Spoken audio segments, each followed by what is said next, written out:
4 elemen bisnis. Ada 4 elemen yang harus kita miliki ketika kita mau mulai membangun satu usaha. Yang pertama, tentu kita harus punya skill ya. Tanpa skill kita tidak bisa melakukan apa-apa. Apapun itu skillnya, baik itu soft skill ataupun hard skill, yang pasti kita harus punya kemampuan. Nah, kedua nih, yang paling sering dipertanyakan orang-orang ya, saya sih mau mulai usaha, saya punya cita-cita, saya punya mimpi ya. Tapi masalahnya satu, kita atau mereka tidak punya modal ya. Jadi kalau ngomong modal nggak ada habisnya. Bahkan saya pernah bertanya pada teman, nih, kamu bisa nggak sih kalau saya kasih modal 500 juta, kamu mau buka usaha apa? Mereka bingung, lihat kiri, lihat kanan, ngapain ya 500 juta ya? Nggak tahu. Jadi saya rasa modal itu bukan segalanya, tapi nomor satu kita harus punya skill. Ya, kalau ada skillnya, kita bisa mengelola keuangan dengan baik. Banyak bisnis atau usaha yang dapat dijalankan tanpa modal sebenarnya. Itu saya sering ungkap dalam workshop dan seminar saya ya. Usaha apa aja sih yang kira-kira bisa menjanjikan walaupun kita tidak punya modal ya.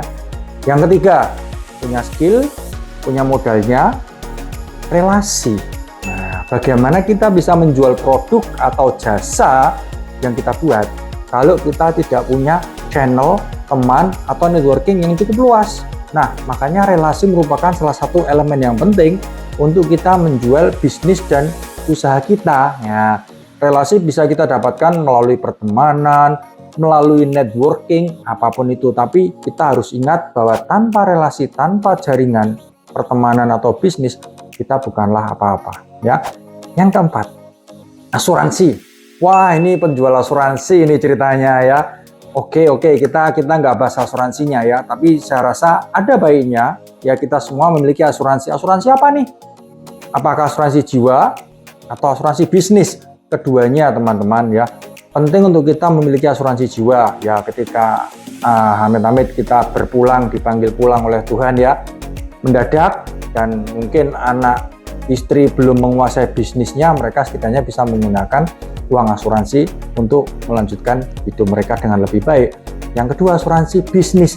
Ini yang tidak pernah ada di negara manapun, bahkan di Indonesia. Kalau ngomong, oh berarti asuransi umum ya, general insurance, gedung, mobil, barang-barang dicolong, rumah kebakaran. Bukan teman-teman. Saya memiliki satu trik ya, bagaimana kita bisa mengasuransikan bisnis kita ketika usaha kita bangkrut, bahkan modal yang sudah kita setorkan bisa kembali lagi ke kita. Nah, gimana caranya? Yuk, pokoknya pantau terus video-video saya.